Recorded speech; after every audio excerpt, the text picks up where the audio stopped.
Hello, that's okay, right. Okay, so Herald van der Linde is a HSBC Chief Asia Equity Strategist. He's travelled, lived and worked in Indonesia and Hong Kong since the 1990s, and I'm told you're called the Flying Dutchman. That's right, yes. Because you do a lot of flying around the region. Yeah. So why are we talking about Indonesia and why is it important? So Indonesia is, a really large country, 270 million people, world's 7th largest GDP if you work it out in purchasing power parity terms. It's a member of the G20, it's the world's largest Muslim majority state, it's the third largest or third biggest democracy. So it's a very substantial country about which most of us know relatively little. And if you want to understand a country, understanding its history is a key part of that. So it's the reason I'm very grateful for the book and for your talk this evening. But your interest in Indonesia runs a lot deeper than just sort of being an equity strategist, in that you are married to an Indonesian. And interesting story of how that happened.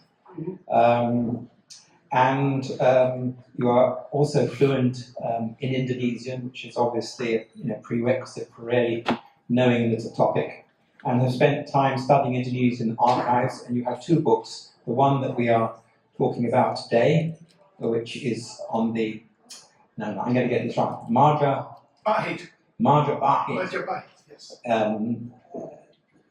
Empire, and one on Jakarta, which was published a few years ago. So thank you very much. We look forward to hearing from you. Good. Thank you very much. So thanks all for coming. This is quite powerful, so I'm going to keep it a little bit away. So Majapahit is what we're going to talk about. And this is really, I first heard about it probably in 1990. I travelled as a backpacker through Indonesia. Was lucky to meet a family on a boat. There's a child who was sick. I gave her an aspirin. We got in touch. They didn't speak English. I didn't speak Indonesian. But we had a bit of connection, you could say. After the boat, they brought me somewhere else. We had lunch together. They stayed in a hotel, I stayed there as well, and we became friends. They went back to Jakarta. 2 months later, I was in Jakarta, stayed in a kind of a cheap, Bosman as they call it in Indonesia, a very cheap sort of hotel. And I called them and said, I'm in Jakarta. And they said, what are you doing? You're staying in a cheap place. Check out, we'll pick you up. And I was supposed to stay there for about 2 days or so, but in the end it became 6 months. The year after, I came back 6 months. They taught me Indonesian. Their daughter is now absolutely fluent in English, and is the Under-Secretary of the Minister of Tourism, so she's done very well on the back of that. But yeah, these were an average Indonesian family. When they went fasting for the Muslim month, the Ramadan, I did that with them. If they had holidays or whatever, I would go with them. So we got very close. The father and the mother had both passed away, unfortunately, but I'm still in touch with them. And the father liked history, and he wanted me to learn about Indonesia, told all sorts of stories, and Majapahit would come up. But nobody, even in Indonesia, knows a lot about Majapahit itself. And most Indonesians learn something at school, but try to forget that very quickly, because what they learn, they just have to memorize the names and the dates. So this is the king, that date, and that's the question on the test they have. What was the name of the king in that particular date? And there you go. So they find it extremely boring. But it's actually a fascinating sort of story, and I'm going to tell you that story today. And of course, if you really like it, you should read the book, because there's many more interesting details that we're going to talk about. But this is a temple, Majapahit. A lot of Indians tell me that they always think it is Majapahit or something like that. It sounds Indian, it's not. It means basically a bitter maja fruit. It's got nothing to do with Sanskrit, although many other words do so. So why do I write the book? I've just told you, I like Indonesia. It's a place that I want to go and retire there. They can bury me there at some point in time. I really enjoy the place. My wife is Indonesian, I speak Indonesian. It's something, it's a place I've really come to love. And I wanted to write a book. When I started off with it, my wife said, don't write a history because they're all so really boring. Try to bring the story out. Try to bring the story out of the intrigue and the betrayal and the wars and all the other stories that are going around. Hopefully, you're the judge, but try to make it extremely narrative. So, what is Majapahit? What are we going to talk about? We're going to talk about when it happened, where it happened, location and time. I'm going to focus on a particular guy during the presentation called Kertanegara. That's really because if you know Majapahit a bit, there are two names all Indonesians know. Hayam, he was the king at the peak of Majapahit. Gajah Mada, he was the vizier, the prime minister, you could say, who really ran the empire. Those are big names in Indonesian history. But there is another big name, and even the Indonesians have half forgotten about him, that is Kertanegara. We're going to talk about him a little bit. We're going to talk a bit about what sort of empire it was. It wasn't really an empire, to be honest. I'm going to present this story in Malaysia in 2 weeks' time, and already have questions from Malaysians saying, you're going to talk, were we really part of Majapahit or not, and these sort of things, because there's a movement in Malaysia that believes that they were not really part of it at the time. They were probably, but it's a very different sort of empire than we think of. Not some sort of Roman Empire. But we'll talk about this. We have the story of one writer from the 1300s who writes up what he sees in a book, and he travels around with the king. Now, unfortunately, he's not really good on a narrative. So he writes, we went from town A to town B, town C, and then we slept. The next day, we went from town D to E and F, and we had lunch, and then we went to town H and L, and something like that. So it's not always extremely informative of what happens, but you can see where he travels a little bit, and we can actually get a little bit of a feeling of what life was in those days from him as well. He wrote something which is called the Desa Warnauda, but really Indonesians know it under a different name called the Negara Kertagama. And we're going to talk about what Majapahit is today, because I believe that Majapahit to a large extent is the very start of what Indonesia is now, and that the challenges that they were confronted with and the way they dealt with it is exactly the same challenges, or largely the same challenges, that the new president, Prabowo Subianto, is actually facing as well. One thing I would like to highlight is the motive on the side. What we saw in Indonesian history is that in the very beginning, and I'm talking about the 600s, 700s, 800s, they were heavily influenced by Indian traders that came there. So we see this in design and religion and these sort of things. But that then changed over the years. But for an art historian, very subtly, prior to Majapahit, there's an absolute boom in art. A lot of it has disappeared, but we can see it still in the statues, in particular in the motifs that they use. And one motif that only the king and the queen were able to use, and certain high priests, was a motif called Sinjang Kawung. You can hardly see it there. Sinjang Kawung is this particular motif, the interlocking circles motif. And it was, you only wore that when you did a particular ceremony, and in the ceremony all sorts of magic powers would be unleashed, and you needed to protect yourself. If you were the priest or the royal family in that particular ceremony, you needed to protect yourself against these magic powers that came out of that ceremony, and the only protection they got from this particular motif. So they would wear it, and only certain people could wear it. Now, you cannot see it on this particular shirt, but you can imagine this a little bit. These are circles, they're interlocking. If you stretch them out a little bit and you start to play with it, you get the batik motifs. So this is the very early start. We wouldn't call it batik yet, but the early start of the motifs that actually eventually become the batik motifs. This is batik, but the old traditional motifs that are still being used. And Sinjang Kawung was for a long time, until the 1900s, actually probably 50 years ago, something really only the Sultan of Jakarta could wear. So these things actually quite recently have only really changed and modernized. Good. We're going to talk a bit about where it was and when. So this is the timeline. There are 4 periods, just to make it really simple. Majapahit is one of them, but there are 2 periods before that. The first one is around 1040, Kediri, that's the town in Java. Then there's an era called Singasari. I'll talk briefly about this. Then we get Majapahit itself, and eventually the demise. It gets run over by another empire called Demak. Why is that important? Actually, something happens about 200 years before Majapahit rises, but it actually sets the stage already.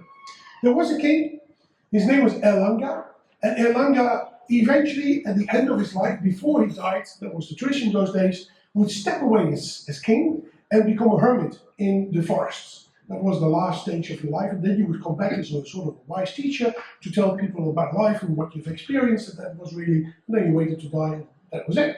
So he did that as well, and he decided to separate the kingdom in 2 parts for his 2 sons.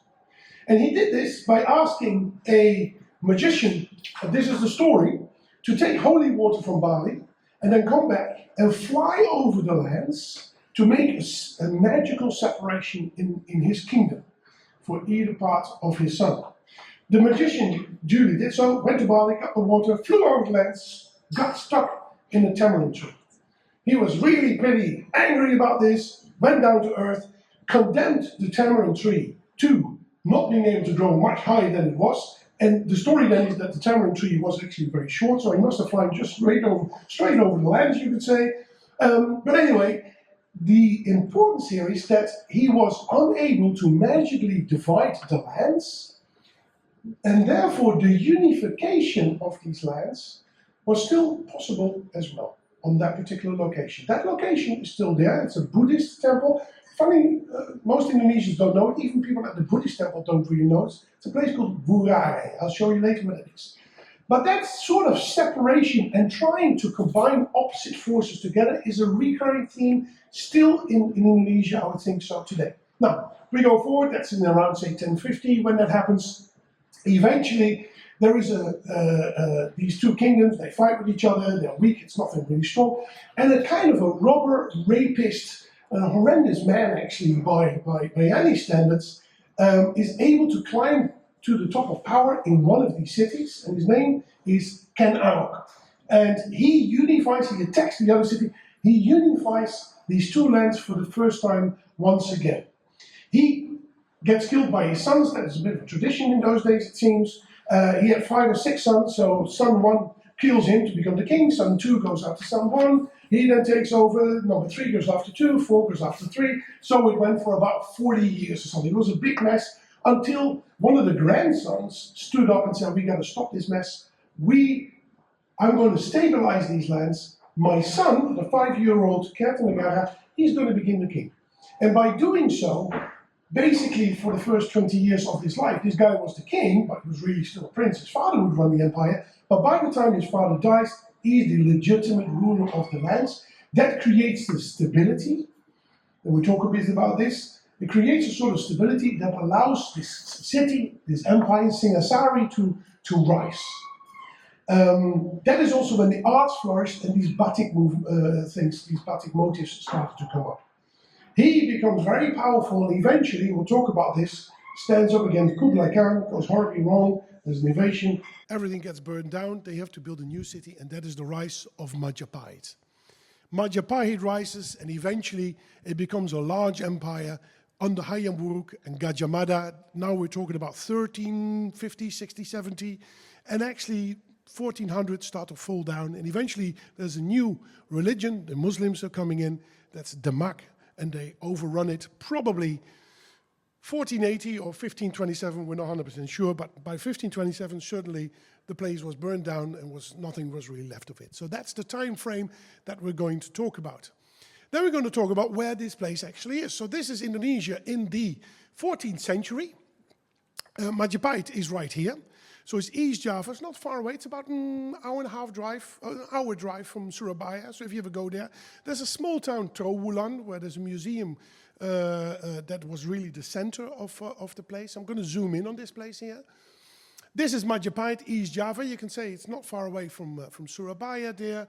We're going to zoom in on this as well. So we got Majapahit right in the middle here. Surabaya is at the top there. And you can see Singasari and Kediri. Those were the two cities that were the capital of the two lands that king with the magician were unable to divide. So the dividing line must have probably been somewhere here. And you can already see that Majapahit is on the dividing line. Majapahit is a center that actually unifies the unification of Indonesia to a large extent. And I'll get back to that. One of the unfortunate things for the East Java Tourist Office is that Majapahit was a big kingdom, but it doesn't have a big temple like Angkor Wat has. They could have built it, but they didn't. Actually, they have about 50, or actually probably about 150, small temples all scattered around the whole region. I'll talk in a second why this is the case. The Borobudur and the Prambanan are the two big temples in Java. They were built around 850, 900. Angkor Wat was built a bit later, 1100s.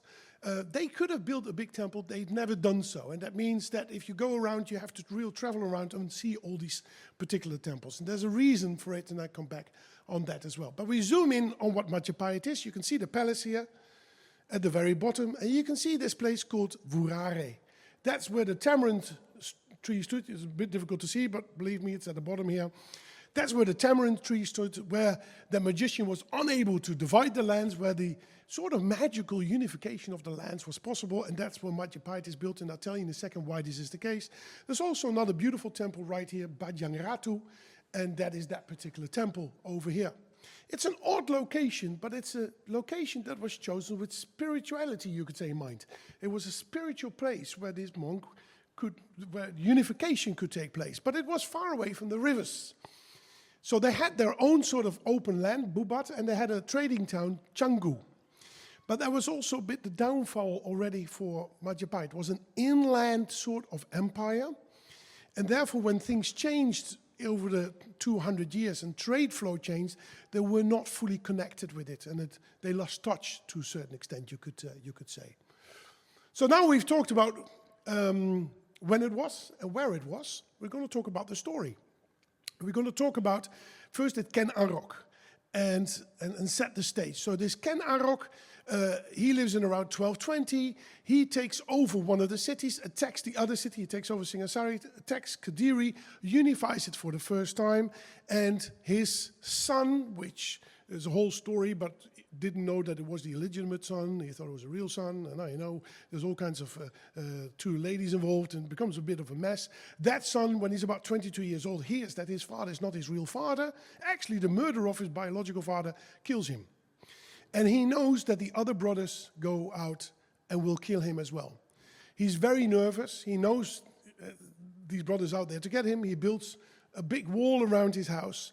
But also he needs to protect himself in the afterlife. So he builds a temple with a big kala, the head there, and very big dragons at the bottom to make sure that if anything happens, these people can't come into the afterlife and hunt him down there as well.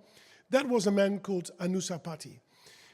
He does get killed by his brother, as I mentioned, and then you get number 2 and 3 and 4 and 5 killing each other until eventually a man emerges, and that is this young boy, Kertanegara, who's been appointed as king. We're talking about 1250 here now, as king as a 5-year-old boy, in order to try to push that legitimization on him. He is quite an impressive man. I'm going to talk a bit about him. But in Indonesian history, he's actually lost a bit. When Jakarta Indonesia became independent, they changed the Dutch street names to Indonesian names. The big kings, Hayam Wuruk and Gajah Mada, as I mentioned earlier on, they got the biggest streets in Jakarta. So this is the Hayam Wuruk street, and on the other side of the trees, you got the Gajah Mada street. Very prominent. Those were the big two, the thoroughway in Batavia or Jakarta in those days. Kertanegara got assigned a very small side road at the outskirts of what was Jakarta in those days. So in Indonesian history, it doesn't play too much of a big role in the imagination at that particular point in time. Funnily enough, Prabowo, the new president, just bought a house here. So Kertanegara is now a big name, and he's renamed his cat in the palace Bobby Kertanegara. So the Prabowo is harking back a little bit to this particular man. And I'll tell you why this is the case. So Kertanegara becomes the king at around, say, 1250. His father dies in 1268, and he is then the sole king. He can't rely on his father anymore. And he does something. He holds a big ceremony. And what he does is that he calls all the religious leaders in the lands to the ceremony, and he gives them tax-free status. Not only that, he says, you can build any temple you like. You don't have to build. I will take care of a couple of these temples, like the one we've just seen from my forefathers, with the big kala and the big dragons on the foot of the temple. But I'll take care of some of them, but the rest, you are free to make your own temple. So it was sort of a decentralized approach to temple making, and therefore, instead of one big Angkor Wat sort of temple, you get all the hundreds of different temples scattered around. Hundreds is even an understatement. There are places where there's still temples are being discovered. A lot of it is still half under the ground or hidden in mountains and sometimes built in caves and these sort of places. So he gave them a tax-free status and a lot of religious freedom. What he then said in return is, of course, you will support me as the king.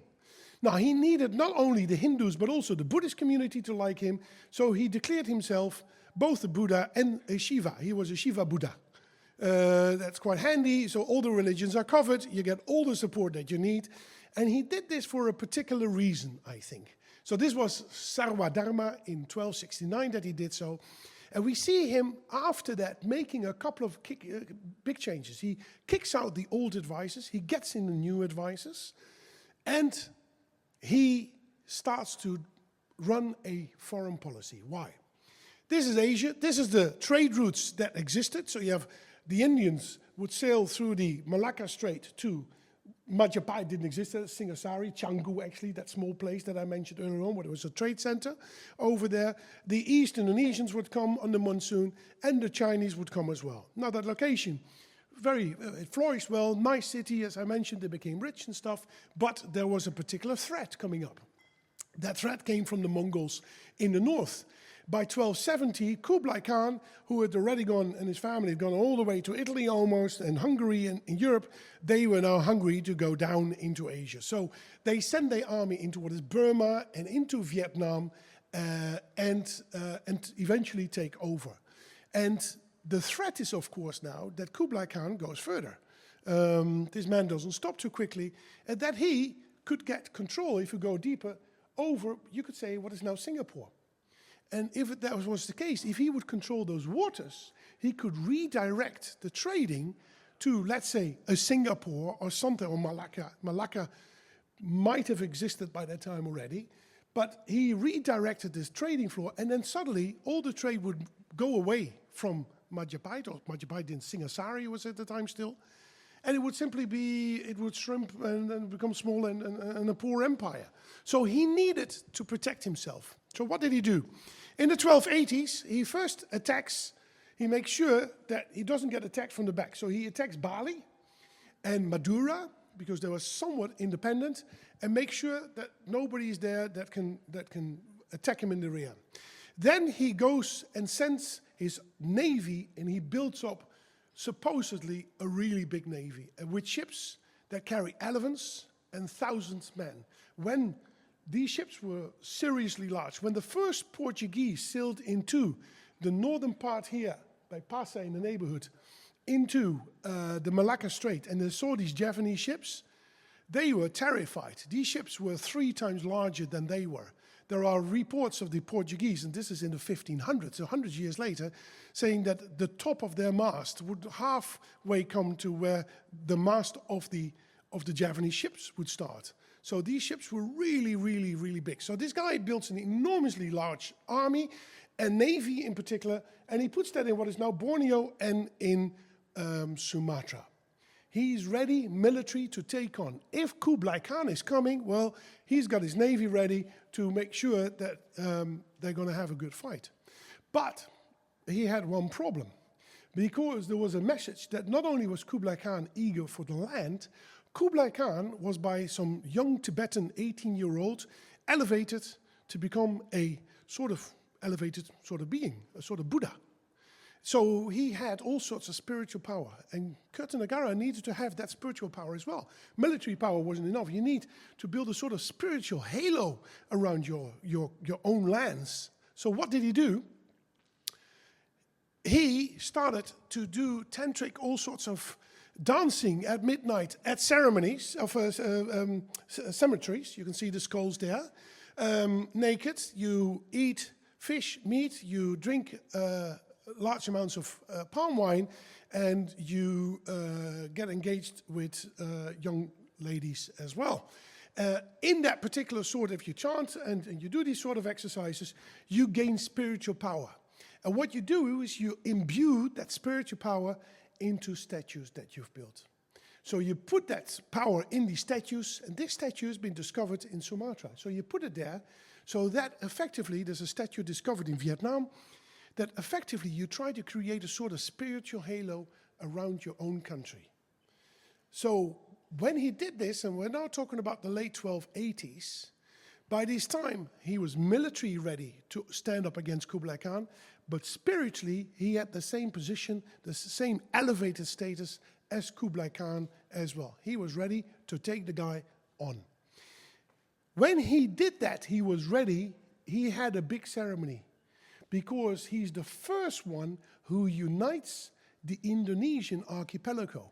What we call Indonesia now is to a large extent the areas that he conquered. There's a bit of East Indonesia that we haven't really gone into yet, but the larger parts of what is now Indonesia was for the first time unified by him. And what did he do?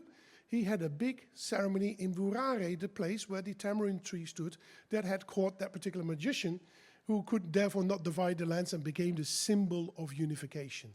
And this is why Prabowo is referring to this using his cat, calling him Bobby Kertanegara, but actually referring in some of his speeches sometimes about this as well. This is the guy who brought Indonesia together for the very, very first time. So he was ready. What then happens is that Kublai Khan sends regular sort of diplomats to Indonesia. So sorry, this is the Wurare. You can see, if you look at the previous picture, he was a kind of a chubby sort of guy. This is when he was younger. He looked a bit different. He's both a Buddha and a Shiva man here. But what then happened, a couple of things happened very quickly. He's ready to take on Kublai Khan. Kublai Khan sends a diplomat to Java and says, listen, give us a few parrots, maybe small animals, write a letter that you submit yourself to Kublai Khan. Everybody happy. Kublai Khan can say, this is my land, the Indonesian lands or the Javanese lands all mine, and we keep you alone, we're far away, everybody happy, you can do whatever you want. But you have to submit yourself, and presumably one of his daughters had to go to Beijing as well. That's something else that Kublai Khan seemed to demand. So this happened around 1290. Meng Qi was the guy, the diplomat. A rather unfortunate man, because Kertanegara's answer to this was to take out his knife and cut the guy's nose off. So the guy's nose is off, and he's being sent back to Beijing, basically. Kublai Khan receives this guy. This is an insult to him. Now imagine any country that takes the US ambassador, cuts off his nose and sends him back to Washington. How outraged, in this case, Mr. Trump is going to be. So Kublai Khan is enraged and says, we're going to go down and teach these guys a thorough, give them a good thrashing. That's what they need. And Kertanegara knows this. He's prepared, and he sends more of his army ready, waiting for Kublai Khan. Unfortunately, the families that 50 years earlier were fighting with each other, they still didn't really like each other. And one of his nephews says, well, hey, Kertanegara, all his army is out. If I take him out, I can become the king. And that's exactly what happens. He attacks Singasari, burns down the city. Kertanegara, in one of the reports, tries to create a halo around himself by quickly undressing himself, going to a cemetery, doing the ceremonies, chanting something, hoping that some sort of halo would appear and safeguard him from the attack. Unfortunately, that doesn't really work. Somebody comes in with a knife and kills him. And that's the end of Kertanegara. So a new king is on the throne. That's in 1292. By that time, Kublai Khan's forces were already sailing towards Java. So they arrive in Java and say, hey, where's this Kertanegara? You want to teach him, give him a good thrashing. Where's this guy? And the people in Java says, well, he's dead. He's gone. Well, where is the city? We go there. So, but the city's not there either. There's a new guy there. And one of the supposed son-in-laws of Kertanegara, and he's gone into history in Indonesia as the founder of Majapahit, Raden Saleh, I want to say, no, I forgot his name, Raden Kamek.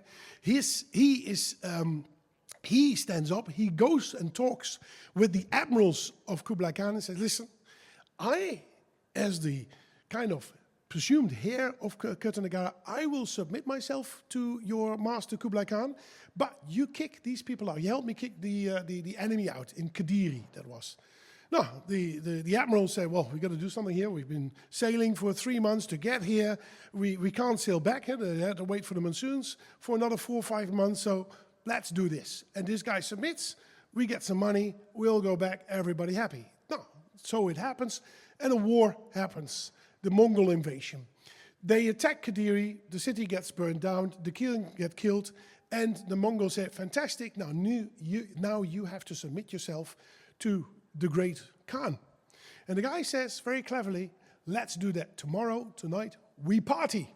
So they go back to a new town that they start to build because Singasari is burnt out. And when the builders were making it, they had to cut down trees. And the fruit from it was very bitter, pahit. And the tree was the Maja. So they called the city Majapahit. That's the story. Actually, we know the story is not right. They called the city Wilwaktika. We know that from the inscriptions, but somehow that story has gone into legends, and that's how everybody calls it Majapahit. So the city is being built, the Mongols go there, they go for a party, everybody happy, fantastic. But the Indonesians say, let's, to the elite troops, the Bayangkari as they call them, do not drink, wait, under the signal. So by midnight, when most of the Mongol/Chinese are completely hammered, he calls out his elite forces and they kill the Chinese. Not all of them, they run back to, say, what is now Surabaya, get onto their ships, and the admirals are there and say, what are we going to do? We got some money. Okay, we haven't got anybody who submit to us, but the winds are blowing in the right direction again. Let's go home. They go home and they never return. So this invasion goes horrendously wrong. And this is still in Java, Central and East Java in particular, West Java less, I'll tell you in a second why, is still a story that is told with pride. I did a book tour all across Indonesia, and this is a story people wanted to simply hear again and again. It's something that goes back. Nobody could defeat the Great Khan, but we, the Javanese, we did it, something like that. It's a sense of pride that came out of it. So that Mongol invasion goes horrendously wrong, and we have depictions on some of the temples, how that went. Say they had big feathers and elephants were there, probably people with some big swords because the fighting in those days was awful. So if you got your leg half cut up, somebody had to saw it off and stuff like that, and herbs, and it was a brutal sort of exercise. But also a new technology has been brought in. The Chinese arrive with what is called a chetbang. A chetbang is over there. Is a cannon, a handheld cannon that the Indonesians, or the Majapahitans, if you want to call it as such, didn't have at the time. So when the Chinese run off, they can't take all their equipment with them, so all of these cannons stay there. So suddenly you have a situation where this is a center that is now left alone by Kublai Khan, that has protected its area, that can grow and grow again and flourish again, and has access to the latest military equipment, being these cannons. And that is, of course, something that will make them think, hey, we're going to colonize, if you want to put it like that, parts of the region. We want to be the powerful broker in the region. So that is in 1292 when this all happens. Now then, I'm going to go quite fast. You have a king that takes over, he dies, another king takes over, there's a daughter of Kertanegara involved who eventually wants to revive her father's idea of the unification of the lands. And about 25 years later, she is a power broker, a female power broker in the background. You don't see her, but she plays the role. So a lot of people in Indonesia with Megawati always compare her to her a little bit. She's the Gayatri, as they call her. Gayatri is her name. Gayatri discovers a man who is a commoner, therefore is never any particular competition to royal power, who seems to be not only a clever guy, but has got the same ideas as her, and she connects with him. They kill one of the kings and make sure that Gayatri's daughter is being elevated as queen, and he gets elevated as one of the key leaders, advisors to the queen. His name is Gajah Mada. And if there is one national hero in Indonesia today, it would be Gajah Mada. If you would vote among Indonesians, which is the guy you think is the greatest of all in the Indonesian history, chances are Gajah Mada comes out.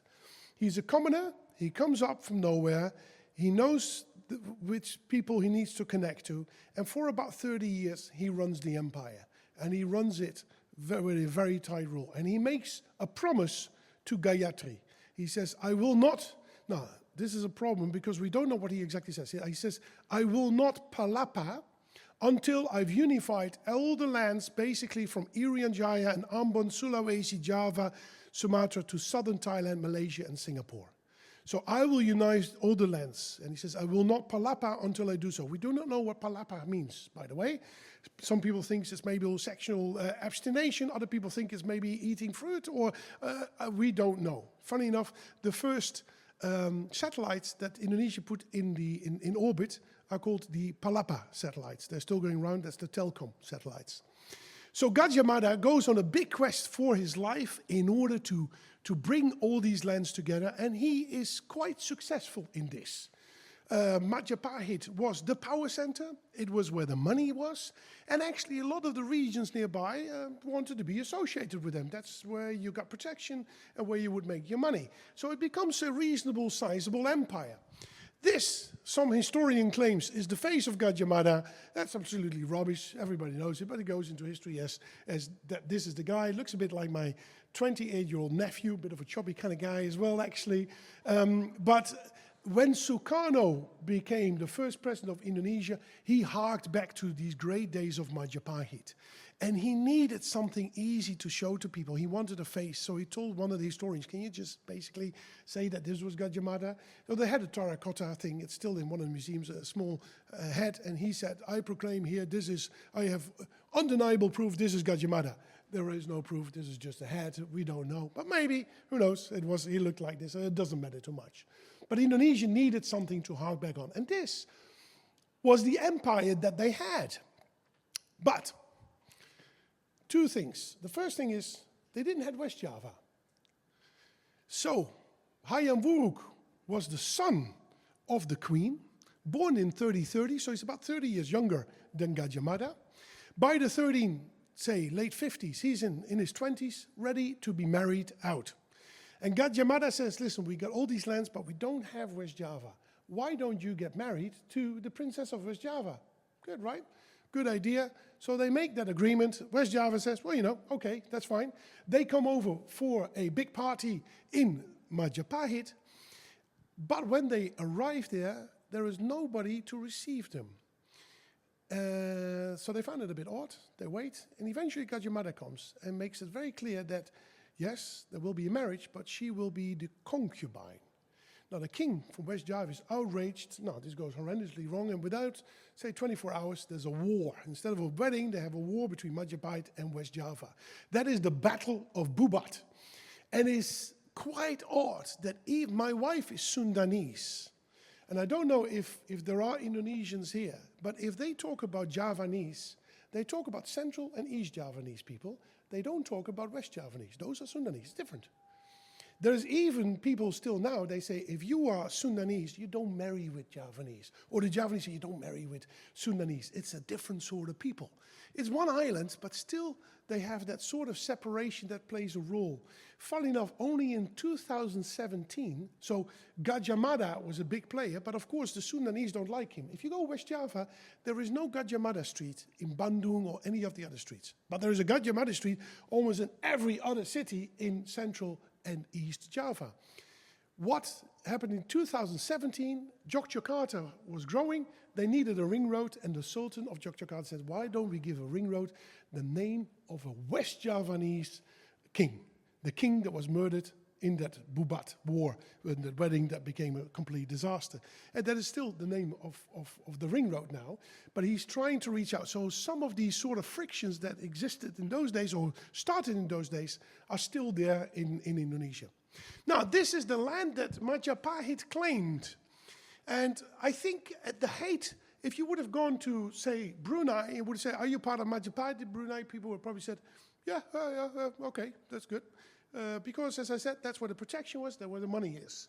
But when Gajah Mada dies of natural causes around 1270, Hayam Wuruk was not a really strong person as a king. So he doesn't have the kind of oomph that Gajah Mada has. And what you see in 1280, 90, 1300s, you see Brunei suddenly sending letters to China and saying, listen, Majapahit always wants a lot of camphor trees for us. That was the deal that they have, camphor they had to send over. We're very willing to send it to you for free, as long as you tell Majapahit that we have a deal now. So they immediately tried to find the protection of China. And this is what happened in Brunei. this is what happened in Sumatra as well. Hayam Wuruk tries to hammer on to the Chinese, says, you only deal with me. But the moment he dies, he makes a fatal mistake. He divides the land among his 2 children. The same mistake that King Arok actually made, but also Erlangga, the guy with the magician, made. So in Indonesia, we see that the same mistake is being repeated and repeated. Now, these 2 children, of course, have a fight. There's a civil war, there's a drought, there's a famine. A famine in Java in 1417, that's almost impossible. This is the most fertile place on the planet. So clearly, everything was going wrong. The infrastructure was gone, there was no governance anymore. There is a lady eventually that tries to put it all together. Her name is Suhita. We don't know too much about her, but I have the impression that, again, a woman steps up and says, let's try to bring this all together. But eventually, after her death, it all falls apart. And after 1480, there are no real inscriptions from Majapahit anymore. Maybe we discover them. Only hearsay. We have some Portuguese that seem to wander around the region. They say, oh, the Majapahit is still around. But was it really around, or was it a story? We don't know. And there's a story that by 1527, the whole thing has fallen apart. Now, back to the days of Hayam Wuruk, when he was the king, he had to travel around the lands every year for 3 months to see all the villages. This is the book that I mentioned earlier on, this Prapancha guy who traveled with the king from A to B to C, and then he slept there and then went to other places. They traveled around the lands to see, to make sure that all these local people had still connection to them. So they had a very strong army, a navy, that could control South Thailand all the way to New Guinea. But on land, they were quite weak, because otherwise the king didn't really have to make such a big effort every year to travel around. That was dangerous. There were elephants, there were tigers, there were ravines you had to cross. It was not fun to travel around Java in those days. So he really had to make an effort to bring all these different people together. And to a certain extent, Indonesia is still that. There is no such thing as an Indonesian. They are very proud that they have 300 different sort of people. You got Sulawesi people, you got people from Batak and Minangkabau and Sunda and Jawa and Sulawesi and you name it. But they all unify under a sort of common sort of feeling, if you want to put it something like that, and that's Indonesia. And actually, it was written down by one of the writers of those days who said, our empire is like diversity in one. And that has become, in Sanskrit, the motto of the Indonesian empire, unity in diversity. So the king had to work in it, and we can see them traveling around on inscriptions on temples. This is a beautiful temple called Penataran, close to Blitar in East Java. Fantastic place. Nobody goes here. If you go to the Borobudur, there are hundreds of people going every day. If you go to the Prambanan, which is the 2nd largest Hindu temple on the planet, only like 25 kilometers away, thousands of people go there every year. This is Penataran, the 3rd largest temple. Every time, I've been there 6, 7 times. Every time I go there, I ask the guy who runs the place, how many people have been there yesterday? 4, 5, empty. So if you want to look for a beautiful, big, old temple and you want to have it for yourself, here it is. This is my wife, by the way, standing on the tower there with her arms up. She didn't know this is 5 o'clock in the morning that I made that picture. But this is very early in the morning. It's called Penataran. That was the state temple of Majapahit. That's where all the big ceremonies took place. And it took them about 3 days to travel there. This is a long way from Majapahit. Again, to go through the land so they were visible to everybody who lived in that place. And that temple is full with all kinds of incredible, beautiful depictions of how people lived, how their houses looked like, what they ate. But also, there is a story. A story. This is a sort of kind of the Netflix popular series of the day. It's called Panji. There's a story of a prince who is supposed to marry a princess, but she got kidnapped away, so he's got to look for her, and he does that. He travels the lands, and in the meantime, he's got hundreds of rather interesting relationship with all sorts of other women.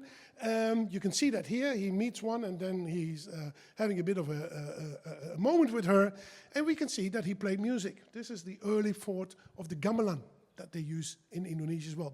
One of the very first depictions of a gamelan as well.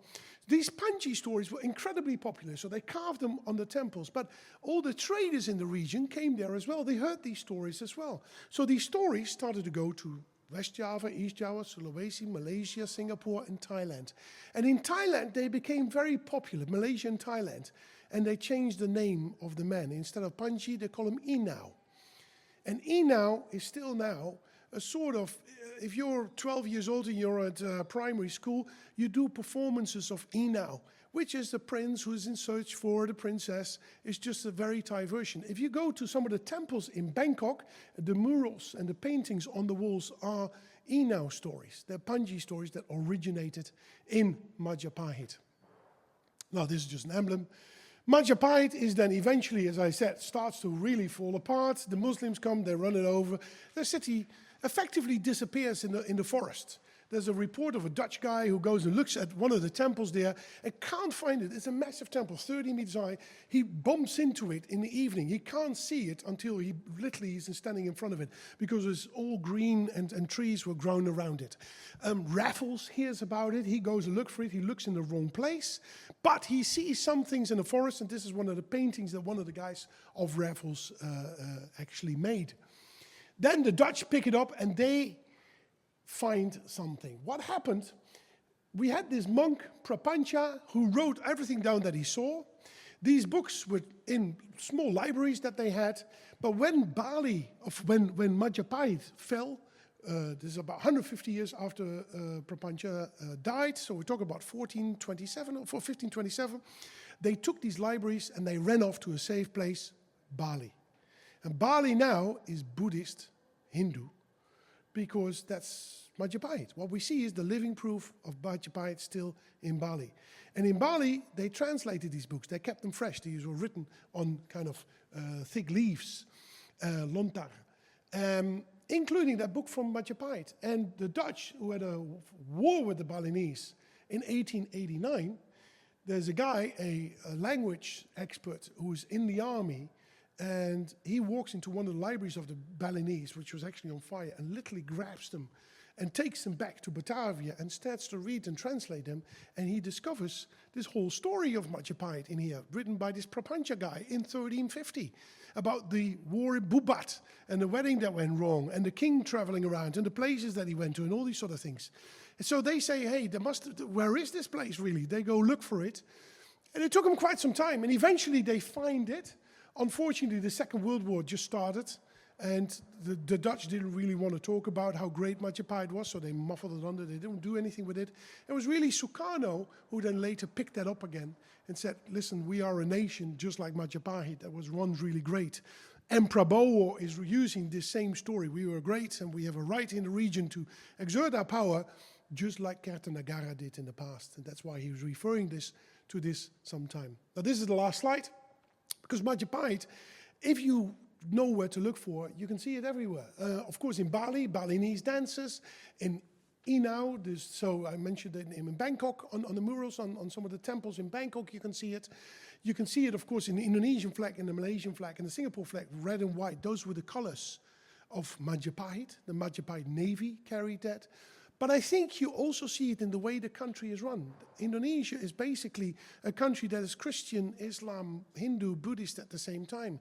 There are people in Java, West Java, that see themselves different from the East and Central Javanese people, let alone Sumatra. So there are different languages, different cultures that they all try to meld together. And they're very good in doing so in Indonesia. And that all started effectively in Majapahit. They all, like this king, became a Shiva Buddha. He melted all these different opposing sort of forces together to unify the land and make something great out of it. And to a certain extent, that is Indonesia now as well. Now, I believe this is the last slide. Yeah, this is the last slide. This is if you want to follow me, but it doesn't matter. I'll go back to the beginning. But that is the story of Majapahit. It's a fantastic story. And I think this is the first English language book that actually, tries to put this together. So I hope you enjoyed the story. Thank you very much.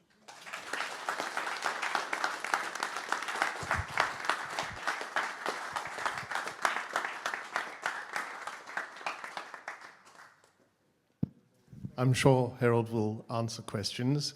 I've read his book. If you found this talk entertaining, informative, the book reads like a best-selling novel, but it's history. It's extremely well-researched history. I suggest you go and buy one. I have a number of them and have read it. Any questions?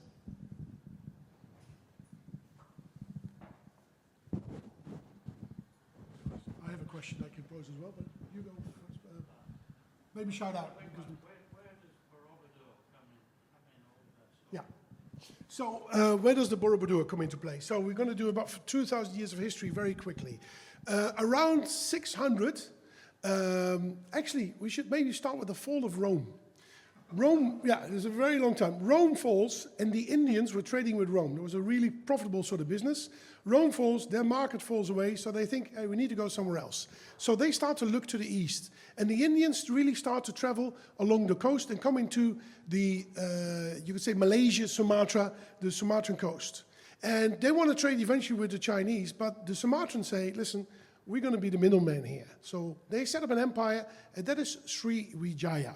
That's about, say, 700, 800, 900, to about when that king with the magician was there, he was the one who actually killed Sriwijaya. So that's about 1100, it all falls away. Sriwijaya brings, probably with the Indians, Hindu and Buddhism to Java. And a new family emerges, the Sailendra family. We're talking about 750, 800 here. And they're having a good time, they become rich, and they build the Borobudur and the Prambanan. So we're talking about 850. Sriwijaya stays as a power center. The Javanese eventually have a problem with the volcano, erupts, blows the whole thing away. They need to flee to East Java. And that's why this guy, Erlangga, with his 2 children and a magician who was really unsuccessful, that was happening in East Java. They were the, you could say, the remnants or the descendants of those Javanese that had built the Borobudur but had moved to East Java. And that's where our story basically starts. He then sets up the story for Majapahit to rise. So that's, broadly speaking, about 1,000 years. Can I add something to that, Yeah. Herald? As Herald and maybe 1 or 2 other people here know, I have a bit of contact with this history too. My mother was an archaeologist and among other things found the first city associated with Sriwijaya in southern Thailand. That's right. It's actually very, very quickly. So when the Indians came in, there were all these kingdoms. Eventually, Sriwijaya unites them, and one of them was Satingpra in South Thailand. And the lady who digged that up and did a live work around it was his mother. So a living proof, I would almost say, of Sriwijaya, standing next to me. I also dug there. But that, I'm not trying to tie myself into that too much. What I wanted to point out was that there was a continuum, a cultural and social and indeed biological continuum between Sriwijaya, Kadiri, Majapahit, Singasari, Majapahit. And you see it in the artwork. You can see this continuity in the artwork. I just wanted to add that to your answer. Absolutely right. Yeah, that's right. Harold, Yeah. how much has language changed over the period you're studying? If you got up the text which was written back in 1290, is it still the same language that we have today, or is it totally different? Totally different. Basically, the Indonesians have their own indigenous language. That's Old Malay, that actually originated probably in Borneo. The Indians come sailing in, they bring their own language, in particular Pahlawi. So we're talking about 700, 800 or so. That blends, and a sort of Javanese comes out of that. That gets formalized in a language that Majapahit uses as the formal language. It's called Kawi. And Kawi is again the predecessor of Javanese today. But if you would speak, I dare to say I'm fluent in Indonesian, but if somebody speaks Javanese, I don't understand it. But a Javanese, if he would see or read Kawi, they wouldn't understand that either. So these languages are quite separated in that sense.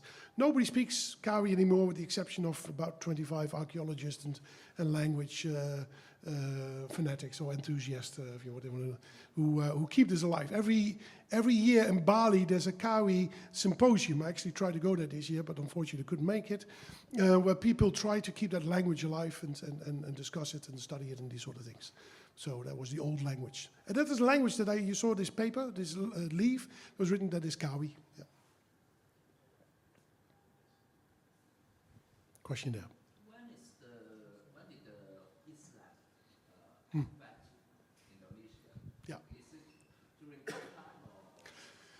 technically, probably the first Muslims sailed already into the archipelago around 680, 690, 700 or something like that.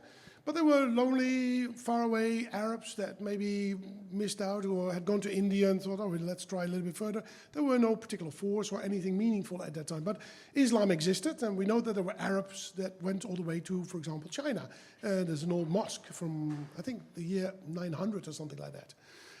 So they were in the region. We know also that in the days of Majapahit, there are behind the palace where Hayam Wuruk lives, about 300 meters or so, there's an area where they had graves because the Majapahitans were mostly Hindu, at least the royal family were Hindu or Buddhist. Hindus would be burnt, but the Muslims needed graves. So there's still old graves there. And we know that the oldest graves is from about 1180, 1190. So that's even before Majapahit, some Muslims were there. And in the city there were Muslim quarters, but they were not really a political force at that time to reckon with.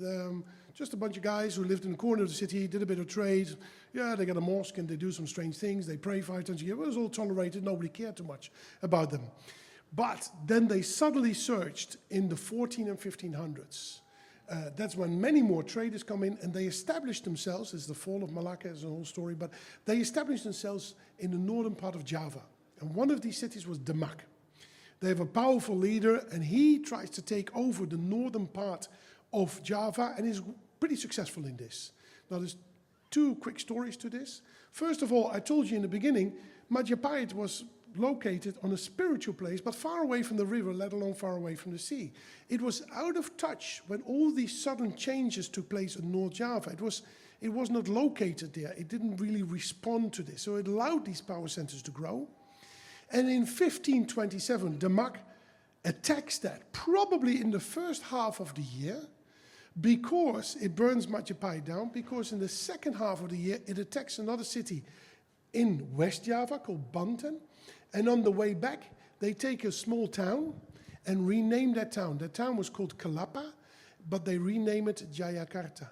And that town is now Jakarta.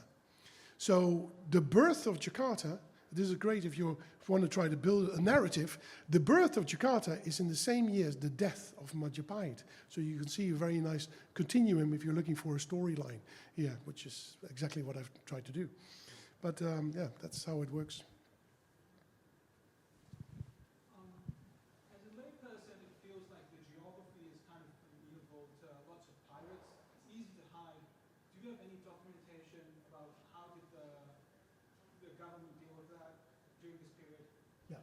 So you're right. This was infested with pirates left, right, and center. Actually, Sriwijaya was a bunch of pirates who came together and said, listen, a bit like the mafia in New York, said, listen, we can all fight and all bribe the same guy, but if we work together, it works all good for us. And this is what these pirates did in the Strait of Malacca in around 700-800.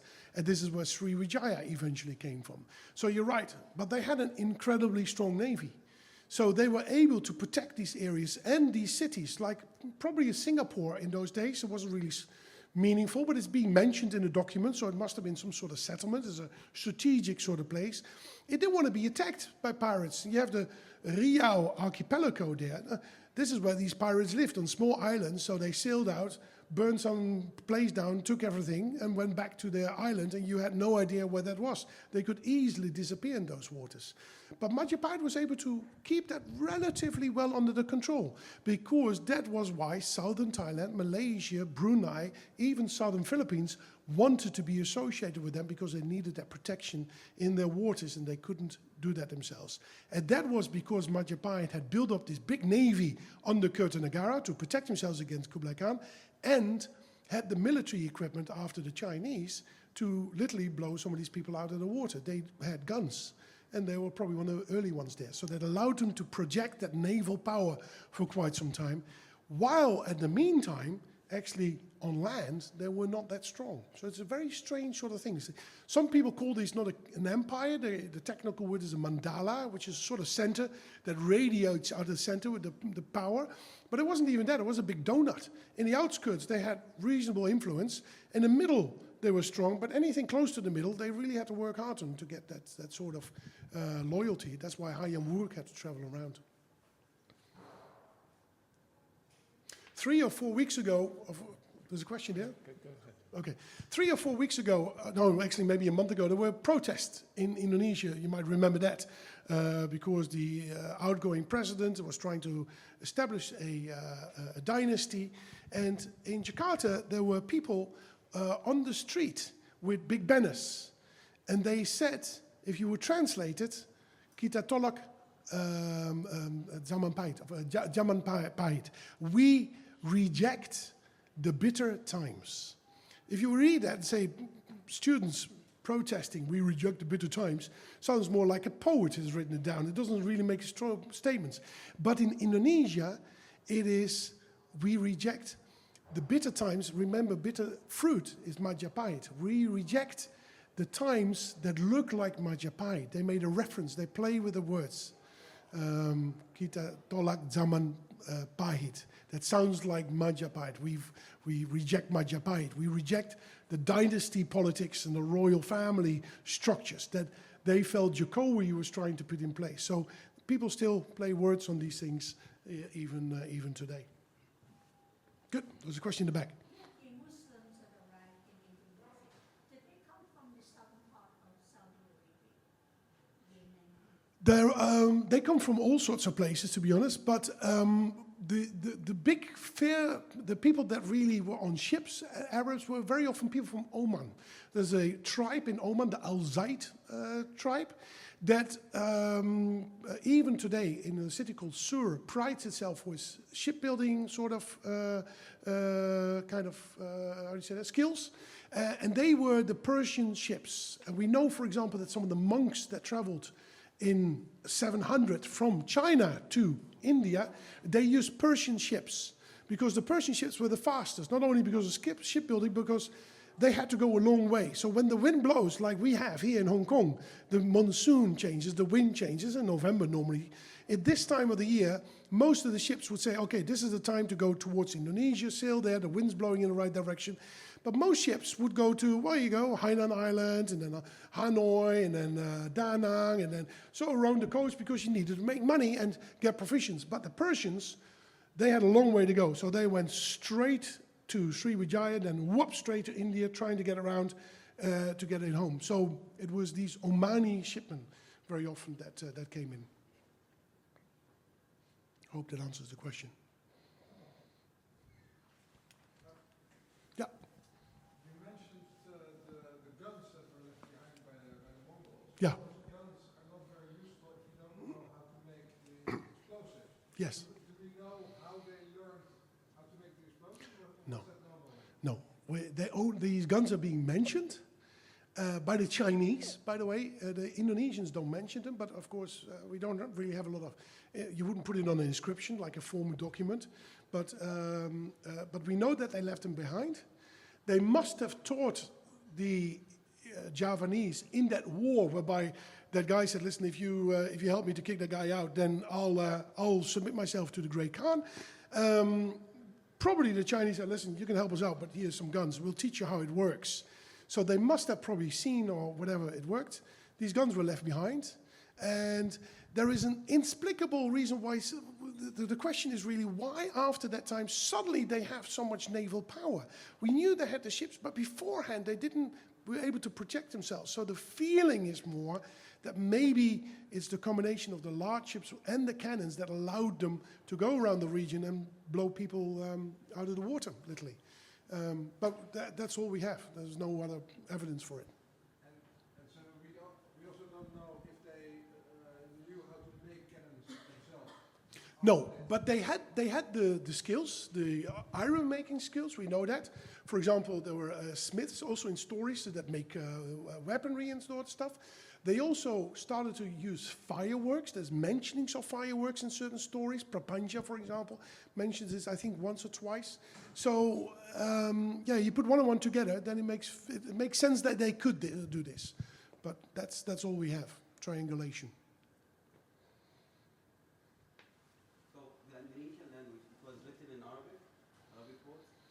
No, the Indonesian, for some time, but it's much later. So the Indonesian language was written in Kawi in the days of Majapahit. That looks a bit like Javanese now. I don't know if you've ever seen Javanese, but it looks more like Thai actually than Romanized. It comes back actually, that people start to learn it again. They had a period in time when Muslims were really powerful. There was a certain sultan who ran large parts of Java, and in those days Indonesian was written in Arab letters. But then the Dutch came in, changed it all, and this is why Indonesian is Romanized. It's, you have to blame the Dutch for that. They standardized it all in those days. One last question. Oh, okay. I'd like to add something to the question that was asked about cannon making. Mm-hmm. Until the early 20th century, the indigenous watercraft trying to project indigenous power used swivel guns. These were not very large, and they have a remarkable resemblance to the 13th century hand cannons that Herald was talking about. They were mounted on ships. They could be dismounted. I think it would be a very brave person to fire them by hand, but theoretically possible. And they are presumably a descendant of the cannons left behind by the Mongols and their Chinese people who presumably invented the cannons. One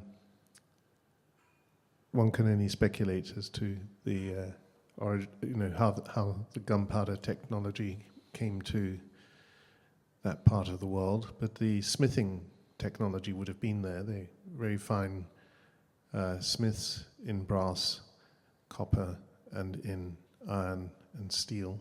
Mm-hmm. They're still there. Yeah, that's right. They found us. That's right. So I'd like to say thank you, a big thank you, to our very generous hosts tonight, Club 1880. If you'd like to get a book over there, and if you have a drinking vessel, please put it on the table where the snacks were. And let's put our hands together again to thank Herald. Thank you.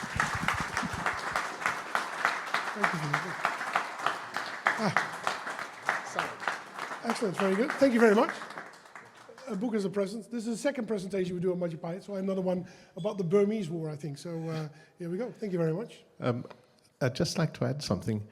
I was at his first talk. This one's rather different. So it was Same not story, a repeat. No? Okay. Same storyline, but different and very interesting talk. Thank you. Thank you very much.